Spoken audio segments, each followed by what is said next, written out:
Hi everyone, I'm your host, owner, and creator of the Mix. Welcome to my channel. Welcome, welcome, welcome. Go ahead to those who are digitally passing by. Go ahead and hit that subscription button and the notification bell. That's for everyone. Hit that notification bell so you all will be in tune with all the content I drop on my channel. I need to get my likes up. I need to get my subscribers up. I need for you guys to comment. So go ahead and do that right now and also share this video. Share, share, share. Okay, I'm going to go through a couple series of things that I've previously reported on. I would say probably predicted. Yeah, I'll go ahead and say that. I predicted. If you continue to follow the mix, you'll be in tune with what I drop on my channel. And then you also will be well informed in terms of the cases and my perspective and predictions on all of this. So let me go ahead and play this audio just to refresh your memory from Tory Lanez most recent audio. Here you go.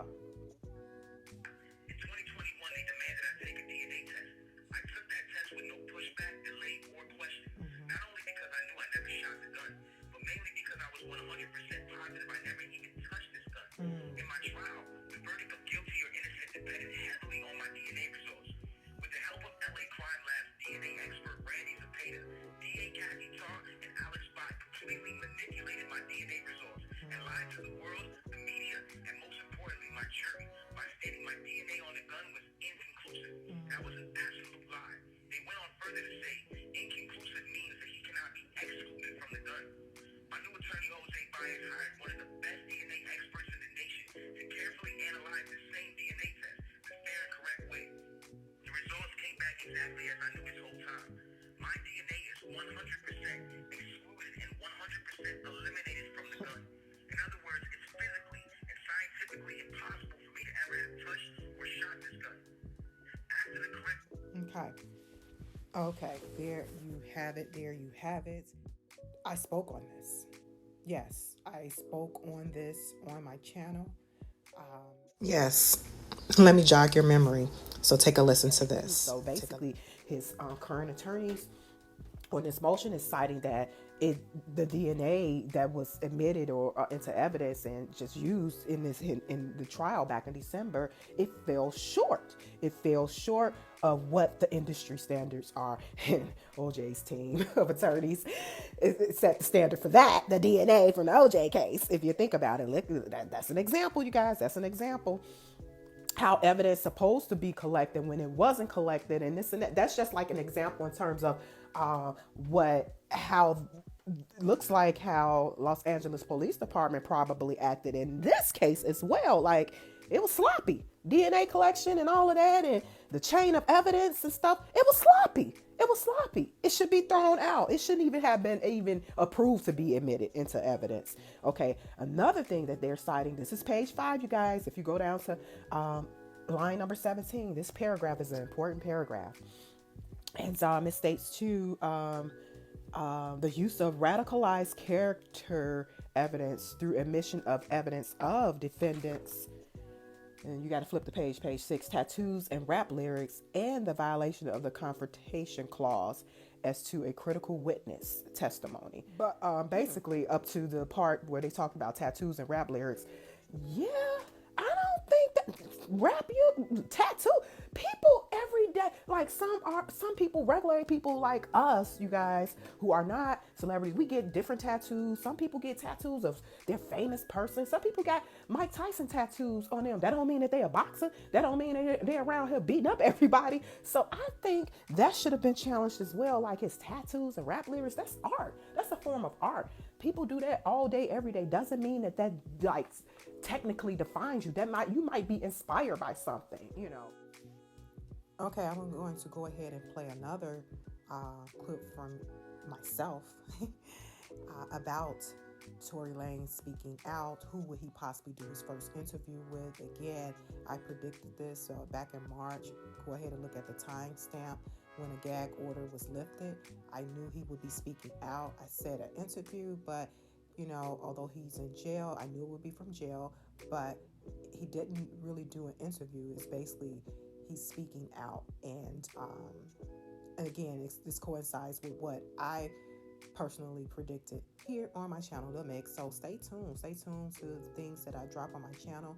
I am not 100% accurate all the time with everything, but I try to provide the most accurate information as possible through logical thinking, through my skills, my background, my talent, and just putting two and two together, and also through using various reliable, somewhat reliable in a sense, media sources. So, but yeah, heard it first here on The Mix. I basically stated Mr. Tory Lanez, his real name, Daystar Peterson, that he would be speaking out. He would be speaking out. I just didn't know who, what, when, where, how, but I knew he would be speaking out soon because that gag order had been lifted through his former attorney, David Kenner. So I'm going to go ahead and play this clip, my clip. Particular hearing on the 28th, and it was David Kenner is really doing his job as head counsel now for Tory Lanez. So that's a good thing. So Tory can now speak about his case in the media or whatever the case may be. I don't believe there's any restrictions. So it'll be interesting to see who he does his first interview with.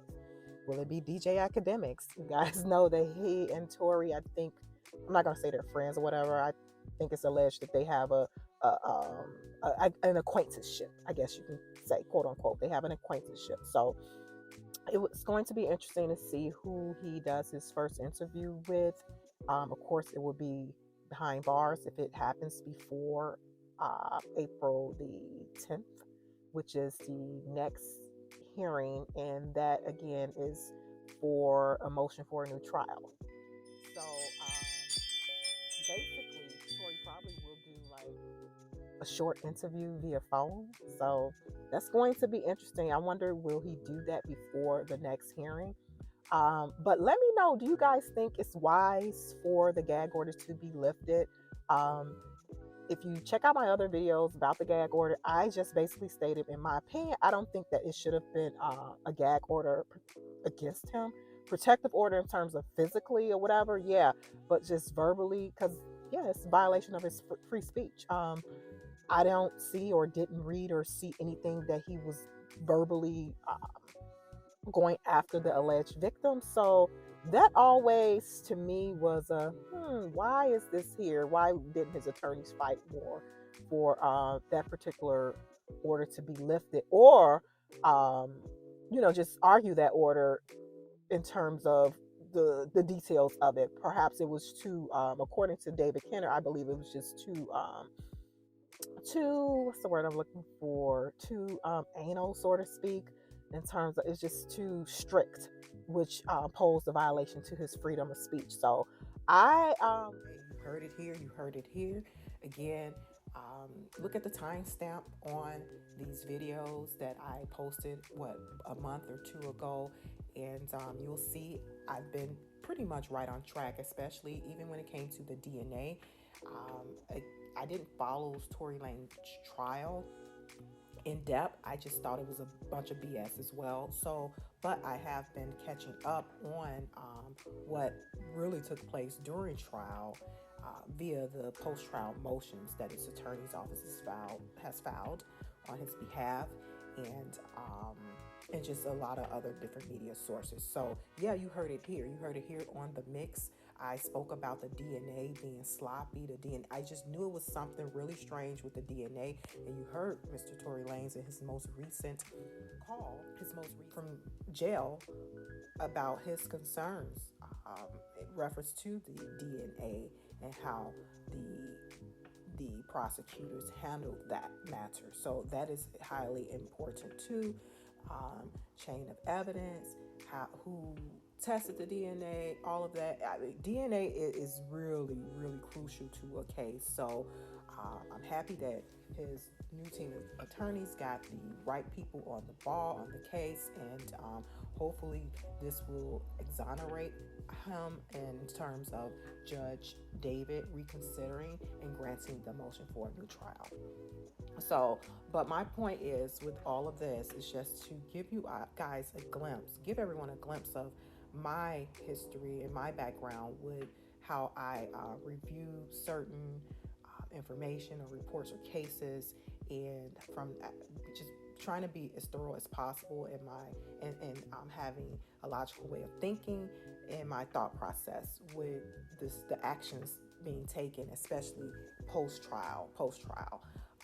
And shout out to the I think the subscriber. I think the person is a subscriber or a viewer, but shout out to him. He basically, I think it was he basically stated to me in one of my videos, in the comment section, that David Kenner was doing the pros, the guy from the Fugees, his case.